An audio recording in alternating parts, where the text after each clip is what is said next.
Yes, hello, it's your Triple B. Yeah. After a weekend, a fun weekend, blood. A weird week.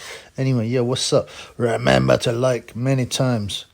Because, yeah, the haters are out to discredit a truth channel of the Triple B.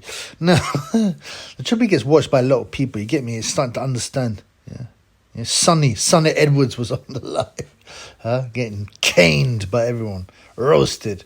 And he ran off with his tail between his legs. Now, that isn't finished yet. I've got some revelations on that little turd. You know. Stepped out of line, Sonny did. And the other one, there's another one he's going to get absolutely finished. Okay, probably tomorrow, as the videos go. I got finished full the video. All the evidence is there. This guy's going to get roasted. He's not a popular guy. He's a big bully. He's fat and disgusting. Anyway, and he's still denying it. Anyway, yeah, we're not here to talk about Triple B or fat people or Sonny Edwards. We're here to talk about this dude called Siesta. Now, Siesta's obviously a big Triple B fan. I never knew I didn't know who he was, right? I saw it come up. One of my fans sent it to me. He goes, look. This guy's been taking Triple B lines. I'm like, where is it, man? So there's this video, okay, of this guy called Siesta, okay? And I had to look him up, right? And he's got quite a weird background, man. I don't know, maybe someone can tell me a bit more about it. But this guy, Siesta, so he's British. He's allegedly a manager, matchmaker, and promoter. Yeah, so I looked at Box Rec. So he's a manager. He's a registered manager, but there's no one. Apparently, manages no one. That's only Box Rec, though, so I don't know what's that going on. He's a matchmaker. He's done a bunch of fights, including recently in Doncaster. There's no big names on it, though.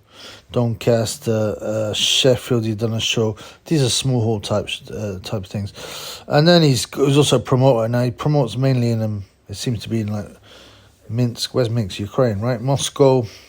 Minsk. He's done some stuff in Bracknell 3 years ago. Yeah, but I've never heard of him. But he seems to be up and coming. He talks a lot about Ben Shalom, so it sounds like he might be used on Sky now. Now, this guy is a British national, okay? I don't really... as I said, his name's Siesta, which made me think he was Spanish. And he talks in a voice which is I don't know if it's put on. It's a bit foreign, obviously. But it comes across quite English too. I quite like him. He's got a bit of character. He's obviously got a sense of humour, as you'll see in a minute. And he lives in Southampton. But his birthplace is Bishkek in Kyrgyzstan. Okay, which I guess is why he's got the Russian connection. And his real name's not Siesta. It's Albert Kachaturov. Okay? But anyway, yeah, I'm not rinsing him. He's a funny guy, actually, as you're about to see. But he's obviously a fan of the Triple B. Is what I'm trying to point out. He's obviously a big fan of the Triple B because he's been watching Triple B videos. You remember I said, look, Conor Benn, I said it right at the beginning. The only thing Conor Benn needs to do, okay, is to say that he ingested this comiflume, what is it called, comiflame, whatever it's called, through munching out his girl who was trying to get pregnant. It's that simple. You don't remember the MMA girl who said she failed a test because her boyfriend kept on busting her nut down her mouth and he was on high test. All right? Now, so it's kind of like that, except a little swap. And, I suggested that many, many times. Anyway, he's done exactly the same thing, but I like the way he's talking about it. He's got that cheeky look on his face. He knows what he's going to say. He knows what he's going to say. But listen to his advice on what Conor Benn should do. And I have to give this guy props, man. He is one style. We need some stylishness in boxing after Ben, the monotone shalom. Protected by the promoters who said it was... What did they say? What did Eddie say? How did he get in there? So obviously Eddie is kind of pleading alongside Conor with his innocence and saying he believes in Conor, which I think people kind of expect. As you said, his promoter will protect him. But Conor come out today and said that he feels, because it's been twice, these adverse findings, that he feels that there's been some form of contamination along the line. But what's the explanation? How did he get into his system? Is there any versions of it? Not oral sex or cunnilingus or anything. I'm just suggesting. That's what I would say. I'm only kidding. Seriously, how did he get in there? How did he get in there? Look at that guy's face. He's mocking. Yeah, he's like mocking anyone. So Eddie, how did he get in there? And he's pulling his face. And he knows. He knows what he's going to say. He's going to talk about Conor Benn eating pum pum. But actually, he makes a good point. There's a good point, like, if Conor Benn keeps on going, there was some kind of contamination. There was some kind of contamination. That could mean two things, right? Two things. It can mean, number one,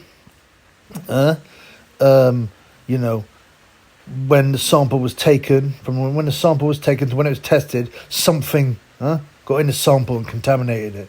You know, things like that happen all the time, man. To think that this testing process, testing process is perfect and accidents don't happen. People mix up samples. People can, you know, as I said, contaminate. They've been playing with one sample and then they don't wash their hands properly. They play with another one. This is all actually possible, even though some people may think it's unlikely. It is possible. You know, nothing's 100%. Especially not some rubbish. And you know, these guys, man, they pay like 30 grand a year. You think they you know, they make sure they're 100% perfect in their job, and you know, there's no real chance of promotion. They're just lab bums, basically. But it happened twice, and this is where it gets interesting. That happened twice. So if it got contaminated, it's kind of implying there is an explanation for this contamination. How did this happen? How did my blood or urine test for comiflume or whatever? I still can't remember what it is. How did my urine or my blood become contaminated? So it come up with this thing. Yeah, sorry, I had to check. It's called comiflume. Okay, some fertility drug.